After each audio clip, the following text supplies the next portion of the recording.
Hello, every pony. Welcome back. I know it's been a while since the last chapter was released, but after that I went on my hiatus, and it was really welcome to finally have a bit of a break. I strained myself so much, I forgot what relaxing felt like for a while.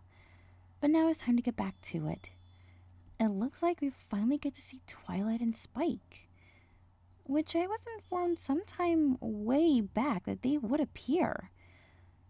Although, given that Spike did have a hand in the destruction of Sombra, I wonder how that'll infect Inverno, and what he might do, or what I hope he won't do.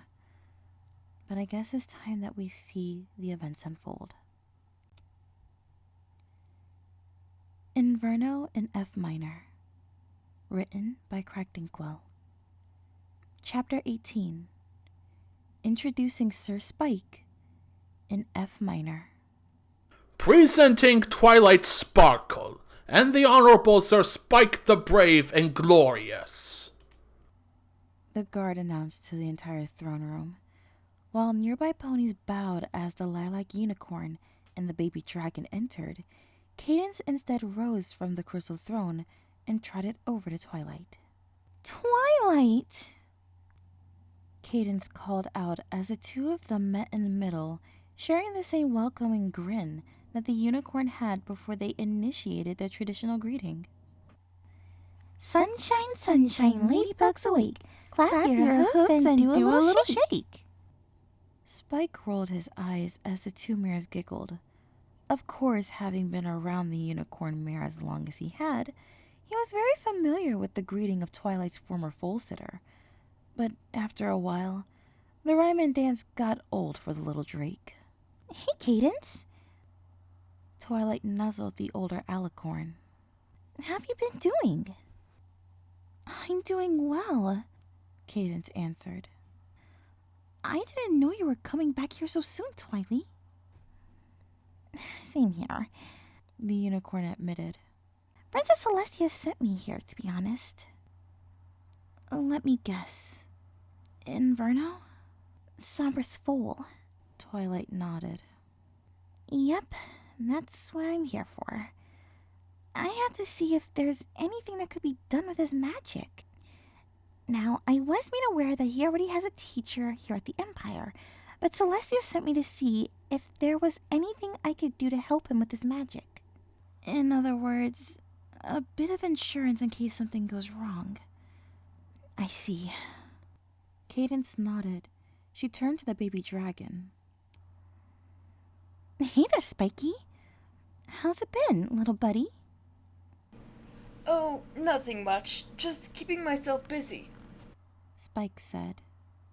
"That's good to hear. Tagging along with Twilight?"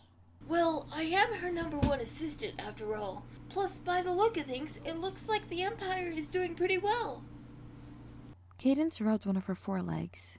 "Oh, it's been improving. A little bit at a time."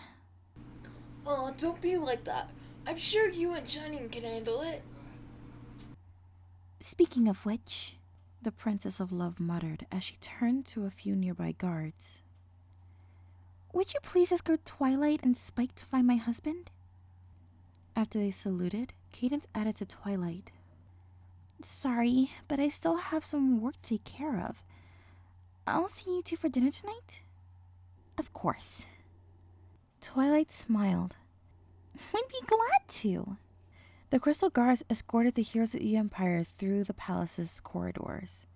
After trotting through the labyrinth of crystal and asking some of the palace staff, they found the prince inspecting the guard barracks.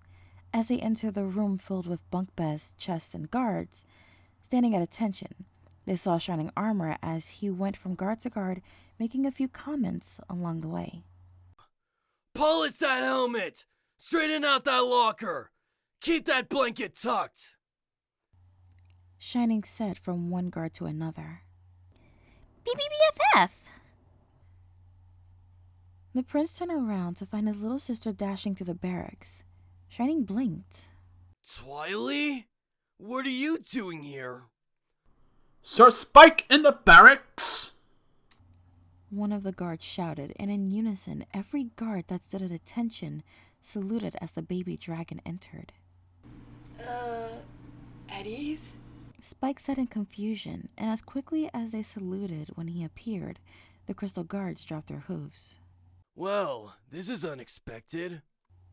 Shining acknowledged. Welcome back, you two! Hey, Shining? Mind explaining why all of them just saluted me? Spike said. You were a huge help in saving the Empire, remember? The prince reminded him. Shining turned to the guards in the barracks. We will be resuming training at 1400 hours. Do I make myself clear? Sir, yes, sir! The barracks rang out. Shining Armor dismissed the guards in the barracks and followed his little sister and her assistant out. Once back into the crystal maze, Shining asked, So what brings you to the Empire again, LSBFFF? Twilight explained to her older brother what she had said to his wife, before adding, So, this Sombra colt, what's he like? Well, he's really into music, as you are into magic. Shining answered.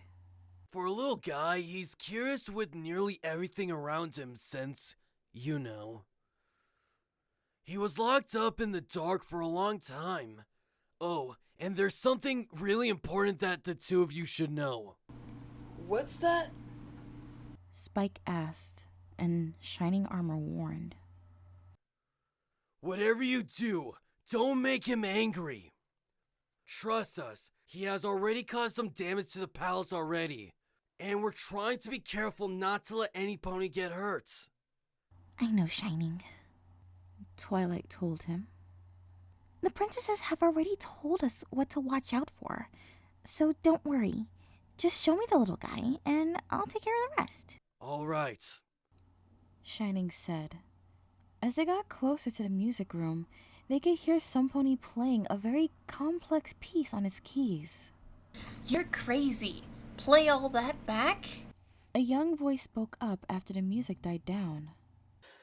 Come on. You've been doing very well so far, Said an older voice. There was an audible gulp just a moment before the piano sprung into life once more.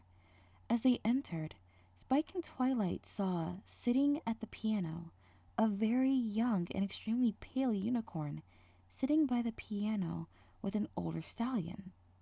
The colt's hooves were a blur as he tried to play back as best he could the tune that the teacher had shown him. When he was finished, the teacher applauded him and said, Very good. Monstrat would have been proud. Shining cleared his throat, getting their attention. Inverno, as soon as he saw the mare and a drake, asked, Who are you two? Twilight trotted up to the colt.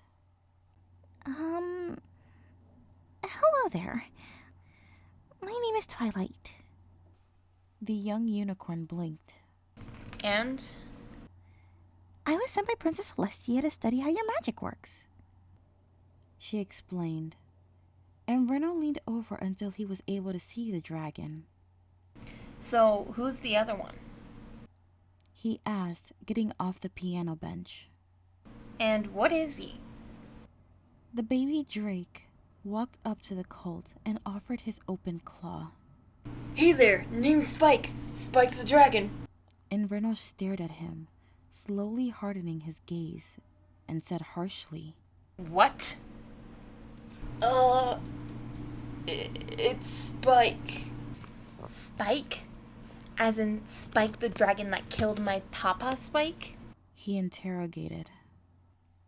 The baby drake turned a lighter shade of purple. Spike saw that the colt's eyes and horn were starting to glow a hostile red light. Oh, no, you don't! Shining said as he quickly lit his horn and putting the colt inside a bubble before Inverno could pounce on the little dragon. Let me at him! He murdered Papa! Inverno shouted.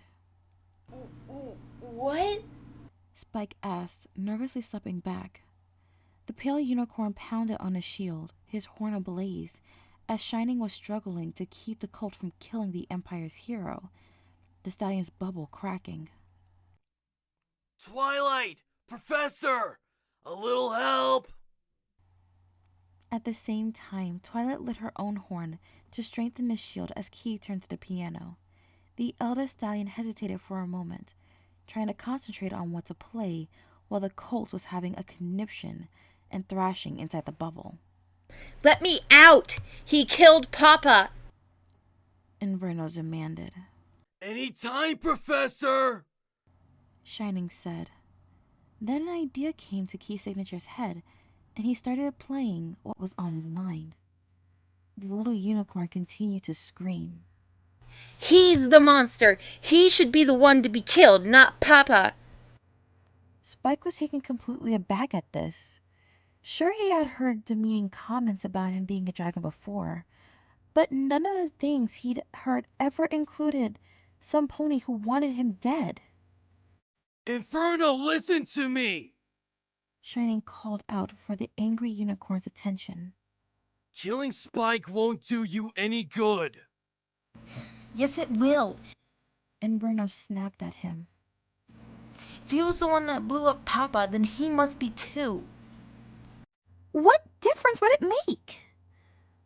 Twilight joined in. What are you talking about? Inverno questioned. Would hurting Spike bring Sombra back? It was there that Inferno halted his tantrum, taking a moment to process the question. At the same time, he also heard the music playing. Inverno's magic faded, his eyes widened, and he turned over to the direction of the piano. Papa? Is that you?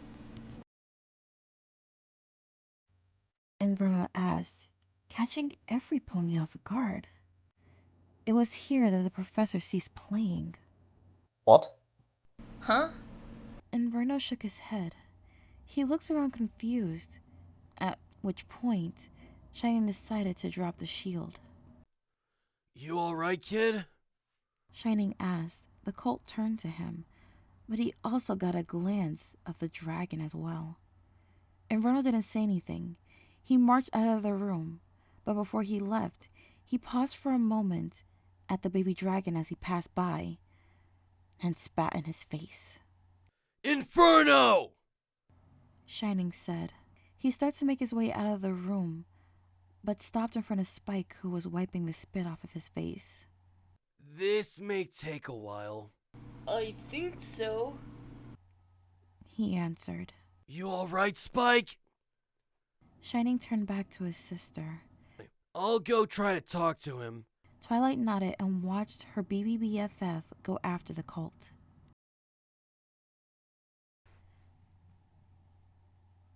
And this was chapter 18 to Inverno in F minor. Well, I didn't completely think that would happen. I mean, I was always curious as to how Inverno would react upon seeing Spike. I didn't exactly think it would be with such murderous intent, but given the role Spike played in Sombra's downfall, I guess this is a normal thing that would happen? I'm not really sure what to say at this point, other than I do hope you all enjoyed this and continue to be patient as the next chapter will be released as soon as possible. Thank you, everyone. We still have a long road ahead.